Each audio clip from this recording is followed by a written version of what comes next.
What if the most significant shift in global security architecture this year happened without Washington even knowing it was being sidelined?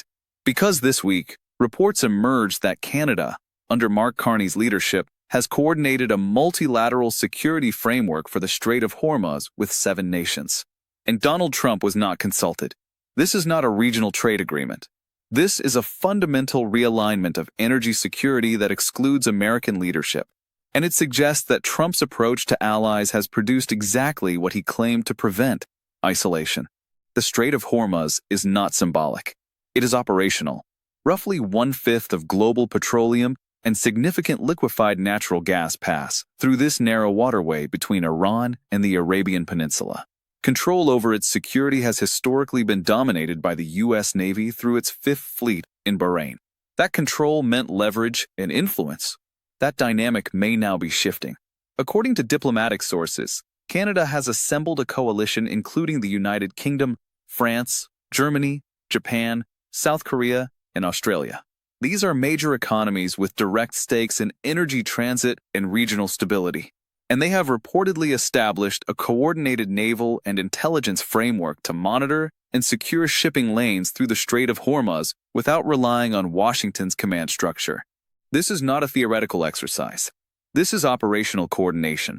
The coalition reportedly includes intelligence-sharing protocols, joint maritime patrols, and crisis response mechanisms designed to function independently of U.S. military infrastructure. That independence is the point. For decades, American allies accepted that energy security meant American military presence.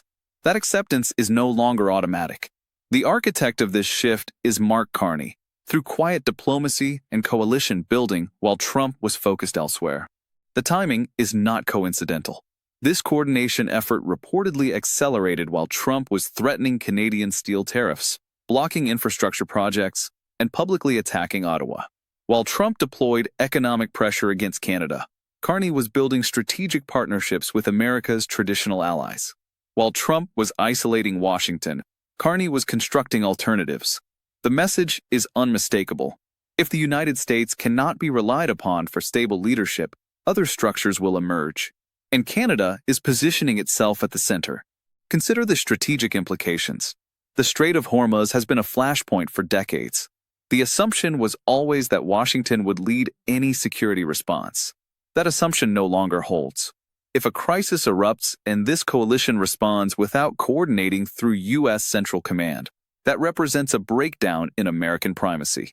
Allied nations have determined they need contingency frameworks independent of Trump's decision-making. That is alliance circumvention. If you value serious geopolitical analysis that goes beyond headlines, subscribe to Canada Today. We track power shifts, strategic realignments, and the consequences of leadership failures. Because understanding who is building coalitions tells you more than listening to who is making threats. The exclusion of the United States from this framework is not accidental. It is a response to behavior. Trump has spent years undermining multilateral institutions, questioning alliance commitments, and treating security partnerships as transactional. He has publicly suggested allies should pay for protection. He has threatened to withdraw from NATO. Those actions have consequences. And one consequence is that allies begin planning for a world where American leadership cannot be assumed. This coalition is evidence of that planning. What makes this particularly damaging for Trump is that it happened quietly. There was no dramatic summit, no public announcement designed to embarrass Washington. The coalition was assembled through working-level diplomatic channels built on trust, not theater. And that reflects Carney's strategy throughout. He does not escalate publicly. He does not engage in rhetorical combat. He builds structures that outlast provocations. While Trump was threatening tariffs and blocking bridges, Carney was securing energy lanes and coordinating with Tokyo, Berlin, and Canberra. One approach generates headlines. The other generates outcomes. The economic dimension is critical. Energy security is about supply chain stability, price predictability, and investor confidence. If major economies can secure energy transit without depending on U.S. military guarantees, that reduces Washington's leverage in trade negotiations, climate agreements, and regional diplomacy. For decades, the implicit bargain was simple. America provided security. Allies aligned their policies accordingly. If that bargain breaks down, So does the framework that sustained American influence. Trump may believe he is projecting strength, but strength is measured by who follows your lead. And in this case, America's closest allies are building systems that function without it. The composition of the coalition is telling. The United Kingdom and France bring naval capability. Germany and Japan provide economic weight and technological infrastructure. South Korea and Australia contribute strategic positioning and intelligence assets. Canada provides diplomatic coordination and multilateral credibility. Each nation has a direct interest in stable energy flows, and each has concluded that waiting for coherent American leadership is no longer viable. That conclusion was the product of years of erratic policy, abandoned agreements, and public attacks on allied governments. Trump created the conditions for this realignment. Carney capitalized on them. Congressional reactions in the United States have been notably subdued. No demands for briefings. No high-profile hearings. That silence is revealing. It suggests that even within Washington, there is recognition that Trump's approach to alliances has been damaging. Republican lawmakers who privately express frustration with Trump's diplomatic chaos are unlikely to publicly defend his exclusion from a multilateral security framework. The result is institutional passivity. No one is rushing to Trump's defense because the outcome is defensible. Allies coordinated on a shared interest. Washington was not included because it was not reliable. Security analysts have described this as a logical adaptation to an unpredictable American presidency. Alliance structures depend on predictability. When that disappears, contingency planning becomes necessary.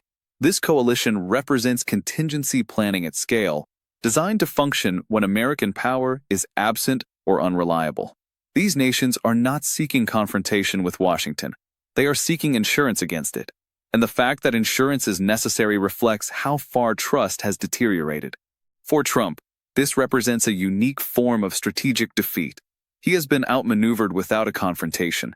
He has been sidelined without a public rejection. The coalition was built around him, not against him. But the effect is the same.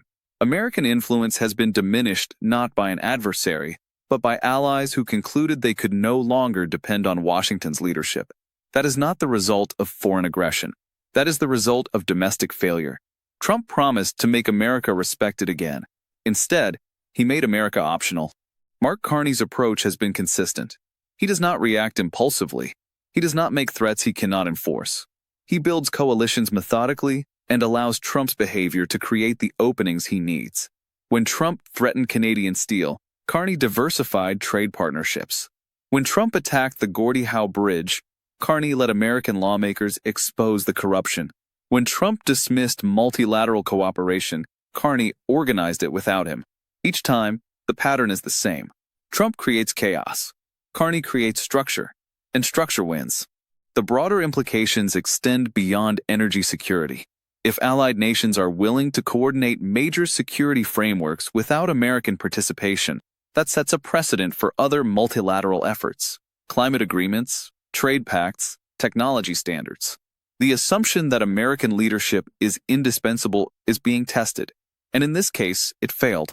7 nations determined that securing the Strait of Hormuz was too important to wait for Trump to stabilize his foreign policy. That determination will inform future decisions and accelerate the shift toward a more fragmented global order where American primacy is no longer assumed. Trump's defenders will likely dismiss this as routine diplomatic coordination. They will argue that allies cooperate all the time. That argument misses the point. The issue is not that allies are coordinating. The issue is that they are coordinating explicitly to reduce dependence on American decision-making. The framework was designed to function independently of U.S. command structures. That is not routine. That is strategic hedging. And it reflects a judgment about Trump's reliability that no amount of rhetorical spin can reverse. If you want reporting that tracks how power actually shifts, not just how it is claimed, subscribe to Canada Today. We follow the structures being built while others focus on the noise. Because coalitions matter more than tweets. The Strait of Hormuz was supposed to be a symbol of American power projection. Now it may become a symbol of American exclusion. Trump attempted to dominate allies through pressure. Instead, he pushed them toward independence. He attempted to assert American primacy. Instead, he demonstrated its fragility. Mark Carney did not defeat Trump through confrontation. He defeated him through coordination. And that coordination will outlast any single presidency. Because institutions, once built, do not dissolve easily. And trust, once broken, does not return quickly. Trump created the conditions for his own irrelevance. Carney built the structure to make it operational. That is the difference between reaction and strategy. And it is why one leader is isolated while the other is building coalitions that span 3 continents. The Strait of Hormuz is now secured, just not by Washington,